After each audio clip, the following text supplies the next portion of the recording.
Hey guys, happy Sunday. Hope you're doing well.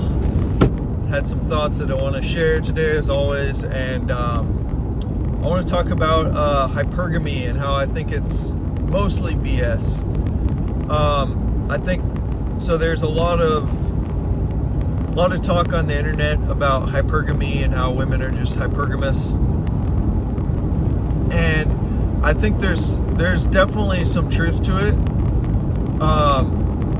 And I've heard women admitting or saying that this is true as well. But it's very overblown in my opinion. And a big reason for me feeling that way is just common observation of the world around me. And, my friends, their relationships, my female friends, my male friends, all that kind of stuff. So,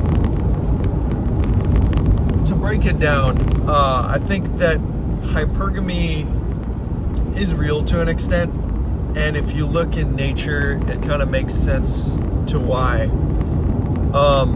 Most of our history,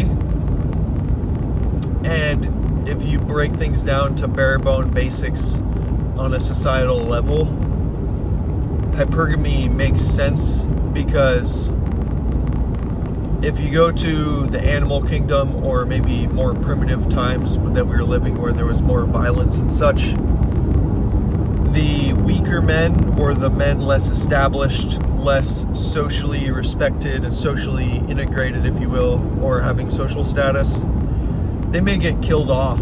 And so they wouldn't be able to protect their babies and essentially the woman's babies. So a big part of it, I think, is survival of the woman's offspring is why she's hypergamous. And also, a man with more money, with more status, has more access to resources. Therefore, he has more ability to provide sustained nourishment, whether financial or through good foods,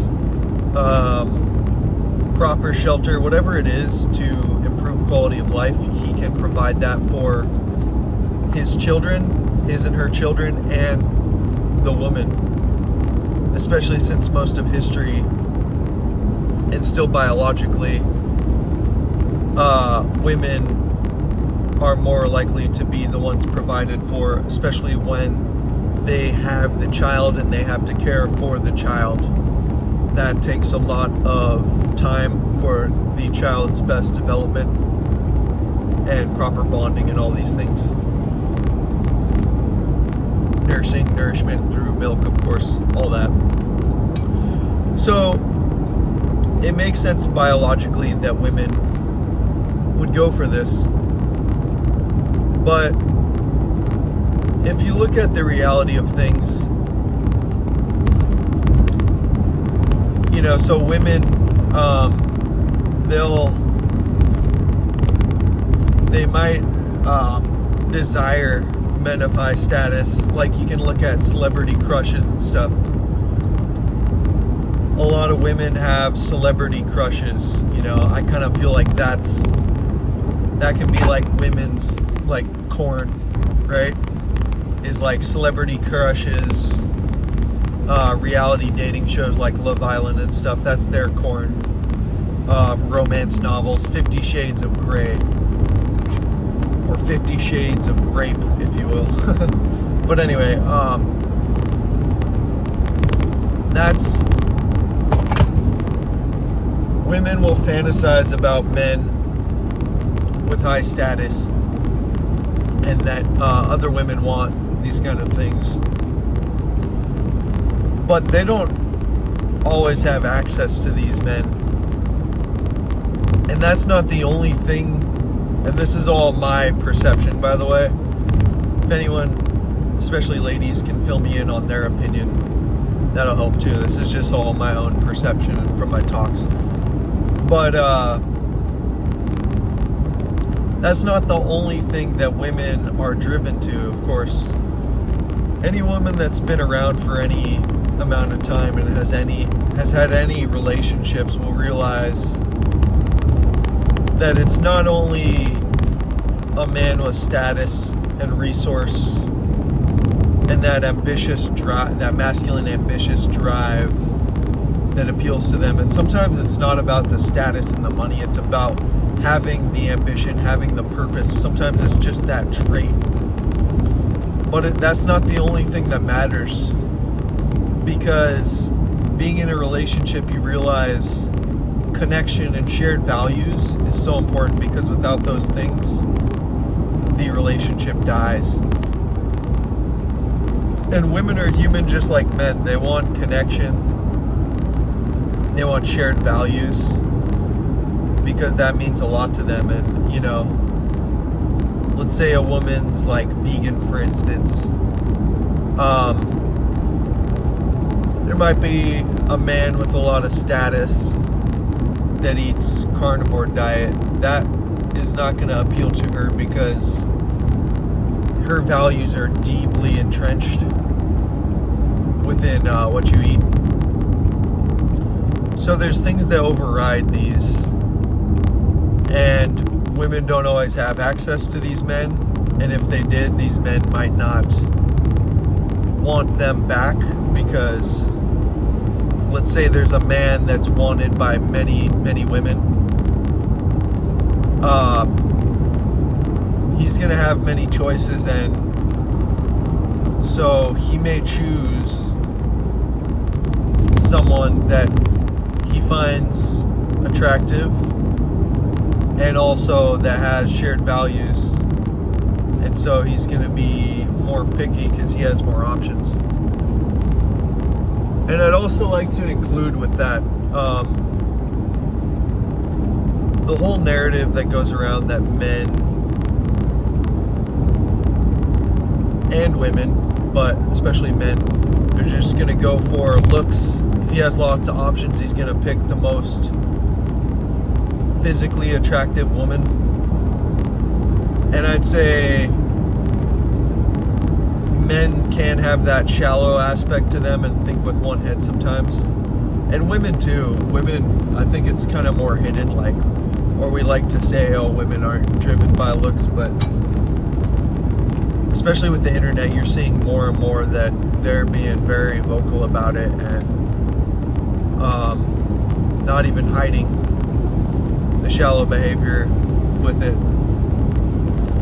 With some of the worst of them saying like all men are chopped or whatever, but you know, that's the most toxic side of the internet. That's not the majority of women. So I hate to be negative and bring that up, because most men and women are more human than that, more humane, more kind. But it is sad to hear that more dark side that does happen. Anyway, and men are doing the same thing. What was my point? Sorry, let me not get too far off topic.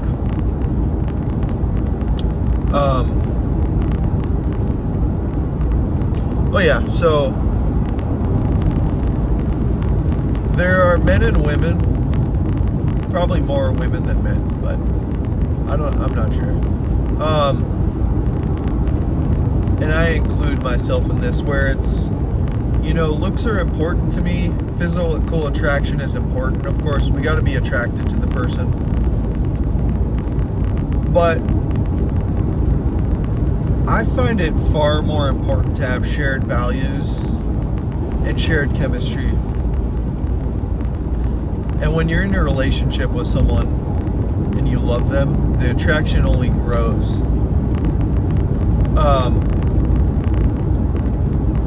So this whole thing, and there's this whole inhumane thing of like, there's high status, or the top 10% of men, or the top 10% of women, or whatever. Which it's usually the 10% of men that's discussed, because because hypergamy is discussed so often. But who's to say the top 10%? Like, we can rank people. I guess you could say the 10% of the most desired, but in a way, attraction is within the eye of the beholder.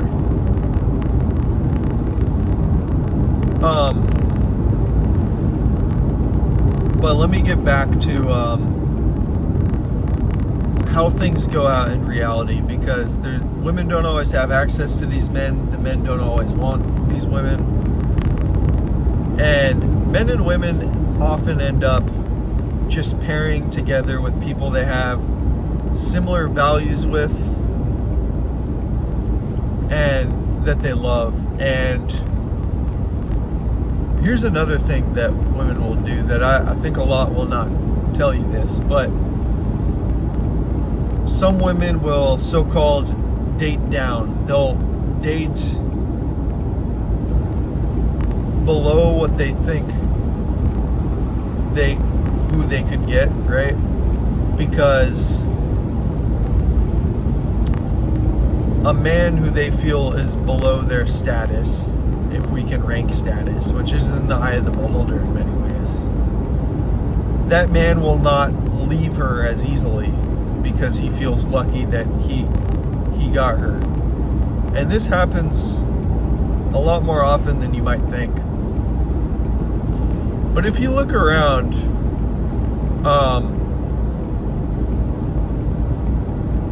it's not just men that are, 6 foot or above, that are very physically attractive by conventional standards, and men with a lot of money that are in relationships, and even that are in relationships with some of the more conventionally attractive women. If you really look around and pay attention, it blows all that out of the window. So hypergamy does exist to some extent, but it's way over exaggerated. And I think what women really want is a confident man. If you're confident, forget about your height, forget about your money in the account.